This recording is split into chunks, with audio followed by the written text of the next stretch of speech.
Écoutez, tout a été dit. La dernière intervention, Paul Félix et Jean-Christophe, comme à leur habitude, ont donné les lignes de prospective. Et je crois que les amendements qu'on vous soumettra tout à l'heure répondent en partie à ces questions. Je parle sur le contrôle du conseiller exécutif. Mais moi, avant tout ça, je voudrais dédier cette session, ce rapport, si vous le permettez, à ceux qui, en 1976, toutes tendances confondues, les Antoine Arène, les Jean Biancucci, Antoine Caitucoli, Nanu Battestini et tant d'autres ont décidé de ne pas tomber dans les bras de la carrière administrative qu'ils auraient pu faire, y compris les Casalonga, la famille Casalonga. Ils ont fait un choix de rentrer chez eux pour essayer de redynamiser leur pays. Et cette histoire, c'est l'histoire de nos territoires. À Chilaci, il y avait Mado Muzzigonacci, il y avait mon père, Modef, de la FDSEA, des gens de droite, des gens de gauche et des gens de la branche dure, très dure. Eh bien, ils avaient un bien en commun, c'était ce territoire. Paul Félix l'a expliqué, il a dit, dans le Tarn, vous voyez, en 1976, il y a eu, avec la Datar, le premier contrat de pays. Mais il y a eu d'abord la foire de Chilaci, secteur grand foyer. Le foyer grand rural de Chilaci, et je vous dis ça, cette expérience, je vous l'ai dit, parce que j'ai retrouvé les papiers carbone qui nous permettent d'avoir cette histoire et de la transmettre. Et c'était la même chose en Balagne, c'était la même chose en Castanic, c'était la même chose dans l'Altaroc et dans le Sud-Corse, c'était la même chose. Il y avait une poignée d'hommes, la chanson de Xavier Valentini, Edi, Magani Vatu Edi, vous savez. Ora de Ganudat, c'est la suite. Et moi, je voudrais aussi parler de Jean-Paul Cauge, de Jean-Louis Moretti, des noms que vous connaissez certainement, et de Florence Pinasco, qui sont les agents de développement qui, à l'époque, n'avaient pas de frais de déplacement, étaient quand je vous disais que ce foyer rural grand secteur, il y avait 4 ingénieurs agro. Le pastoralisme, les filets à olives, l'expérimentation de Chilaci, maintenant on pense que c'est quelque chose qui est arrivé. Le grillage mouton, qu'aujourd'hui est répandu, expérimentation de Chilaci. Les DFCI, Alex Mondologne, que je salue, qui a créé ces événements-là, DFCI réserve d'eau, le foyer grand rural. Quand il y a eu la première décentralisation, Alex Mondologne, et j'ai le courrier, a écrit, et avec Santa, on a souvent échangé, elle peut être le témoin de ce qu'on a vécu après avec le PETR. Alex écrit à Jean-Paul de Rocazère et lui dit, voilà, maintenant le transfert s'est opéré, la compétence économique est à l'Assemblée, il nous faut, à l'époque, c'était 250 000 francs pour maintenir ce niveau d'ingénierie qui avait donné tant et tant de résultats. Je vais vous parler aussi de la Fédération des foires et de l'ADMR, qui était née à ce moment-là sur ces territoires. Eh bien, on sait ce qu'il en est avenu en 83 avec la suppression de ces aides aux associations et du démantèlement qui était cité dans certains rapports où les foires étaient des lieux considérés comme subversifs. Mais si je raconte cette histoire-là, c'est pour qu'on se retrouve. Parce que je pense que la question qu'il faut qu'on se pose est de savoir si on est condamné et si nos enfants sont condamnés et si nous sommes condamnés, les adultes, à nous retrouver que pour la libération des prisonniers ou les drames. Aujourd'hui, avec ce projet, c'est un nouveau contrat social co-construit par les citoyens et les différents niveaux des institutions, des communes à l'État, en passant par les pays, interco-pays au sens de la loi Voynet, mais bien entendu, aujourd'hui, le périmètre étant celui-là, nous avons laissé dans ce rapport, le président a laissé dans ce rapport la possibilité et l'ouverture qui était nécessaire et la souplesse. C'est pour ça que moi, je pense qu'aujourd'hui, nous devons, s'il faut même une suspension de séance, nous réunir parce qu'il y a des perspectives à ouvrir. Et je pense, comme l'a dit Jean-Christophe Angelini, que ça doit être le premier dossier avec lequel nous pouvons monter tous à Paris. Parce que là-dedans, il y a la matrice « a casa si costruisce per fondazioni, mica per tetto ».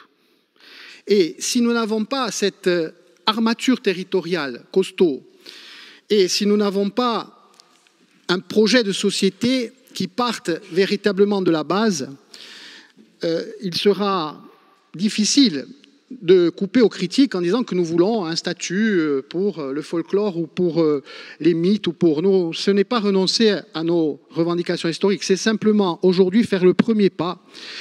Et c'est pour ça qu'il est évident que la confusion qui a été portée par les différentes contractualisations, et on ne peut jeter la pierre aux communes et aux intercommunalités qui sont allées. Je vais vous raconter une anecdote. Santa était témoin, et si notre collègue, Madame Valérie Botz, était là, elle ne pourrait pas me démentir, puisque lorsqu'il a été question que la loi Notré avait démantelé le Tare, où 4 communes étaient dans la communauté de communes de l'Ornano et les autres dans celle du Valin-Cosartinese.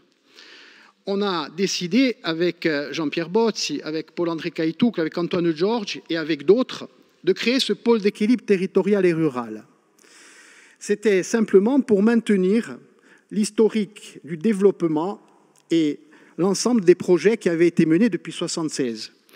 Alors il y a bien sûr, comme j'en parlais avec Tony Paul hier, qui m'a dit « Poggio, c'est magnifique ce projet, mais faites attention parce que dans certains territoires, on va retomber dans la politique ou dans certains travers, etc. » J'ai réuni dans mon bureau la présidente de la communauté des communes de l'Ornano à l'époque et le président actuel du PETR. Et je leur ai dit, en sortant une lettre de Paul Donapoli et de Toussaint Luciani, qui, un était président de la commission du développement économique à l'Assemblée à l'époque, Toussaint Luciani étant conseiller général, et ce comité de développement, en fait, il a été plombé parce qu'il y avait ces querelles-là, antagonistes, et on a perdu 15 ans. 15 ans, un trou noir. Et donc, c'est pour ces raisons-là qu'on a 2 choix. Soit on considère les communes et les EPCI et les maires de ces structures comme de simples relais électoraux, comme de simples, je dirais, passeurs, où on les respecte dans leurs droits fondamentaux, qui est la libre administration des collectivités. Et je crois que c'est ça, et j'en suis sûr, que nous voulons porter et que nous avons porté à travers ce projet. Et donc, ce que nous voulons mettre, et vous le verrez dans les amendements, c'est qu'il y ait une conférence qui soit mise en place entre la collectivité de Corse et l'État, de façon à ce que l'on puisse mettre à place, qu'a demandé Marité, ce que vous avez demandé, et je pense que c'est la base pour que ça soit plus fluide, plus simplifié avec les outils actuels. Mais ça nous permettrait aussi de donner la perspective dans l'évolution institutionnelle de ce que devraient être justement ces réajustements. Réajustement au niveau de la collectivité et réajustement, bien entendu, au niveau des services de l'État. Donc, de façon très concrète, c'est ce que nous voulons donner comme orientation et comme ligne directrice de ces éléments. Pour terminer, et je vous dis, c'est plus le développeur que le conseiller territorial. Moi, je vous demanderai de faire appel à ciò che noi siamo tutti paesani e ciò che noi campiamo tutti nei nostri comuni e nelle nostre intercomunalità. E qui su voglio, non è mica un dibattito politico, è qualcosa c'est éminemment politique. Et c'est l'histoire de notre territoire, donc c'est notre histoire qui est peu connue, à part 1 ou 2 livres, et à mon avis, il faudra, bien entendu, là-dessus, avec l'université, c'est proposé dans un des amendements, faire un travail d'évaluation des politiques publiques et, bien entendu, de prospective avec ces fonds, les différents fonds. Pour revenir sur ce que disait Paul-Félix Benedetti, la base, c'est une ingénierie costaud. Et c'est pour ça qu'il faut que l'État et la région se mettent au service des intercos. Et après, il faut qu'il y ait les politiques de territorialisation. Mais il ne faut pas mélanger les deux. Ça veut dire que l'aspiration, elle doit venir des territoires. Et il doit y avoir cette rencontre qui fait ce projet. Et on pourrait aussi associer le Conseil économique et social et culturel pour animer les conseils de développement. Parce qu'il ne faut pas oublier, je sais que vous ne les oubliez pas, puisqu'on les a, les artisans, les commerçants, les agriculteurs, qui sont les forces vives de ces territoires. Et si nous avons cette ingénierie, il y a la présidente Maupertuis et notre conseillère exécutive en charge des dossiers européens pourront aller chercher, et elles savent le faire, les centaines de milliers d'euros que nous voulons.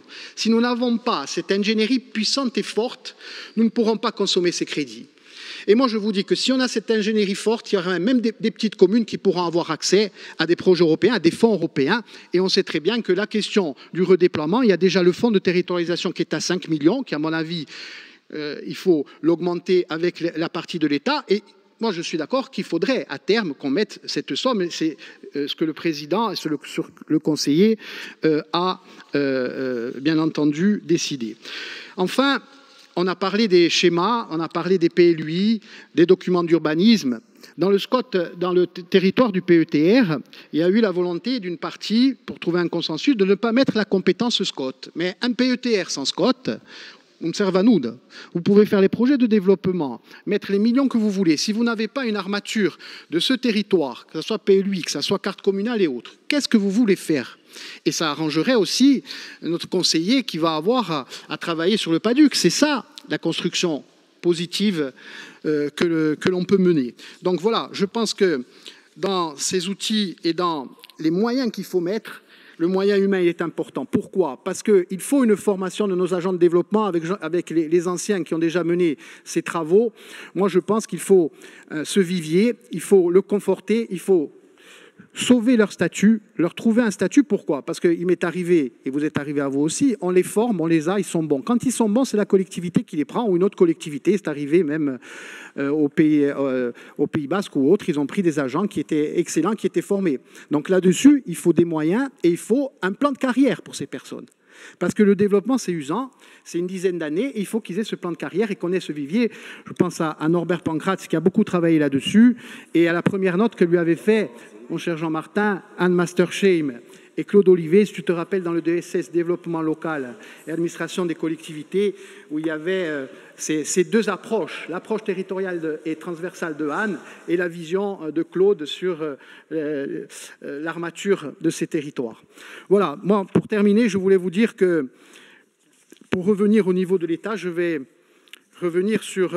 Il va falloir conclure. Oui, j'ai terminé pour aller dans le sens et la nécessité qu'on ait cette conférence de territorialisation qui se mette entre l'État et la région pour harmoniser. Lorsque la ministre Gourault était venue pour normalement renforcer le PETR, elle est passée en coup de vent à Pétrette et a été signée sur le Valine, qui maintenant travaille là-dessus sur un contrat des petites villes de demain. Donc voilà, on ne peut pas reconnaître un projet de territoire et c'est pour ça qu'on a mis dans ce dossier des éléments importants sur le projet de territoire et sur l'harmonie qu'il faut entre les différentes strates.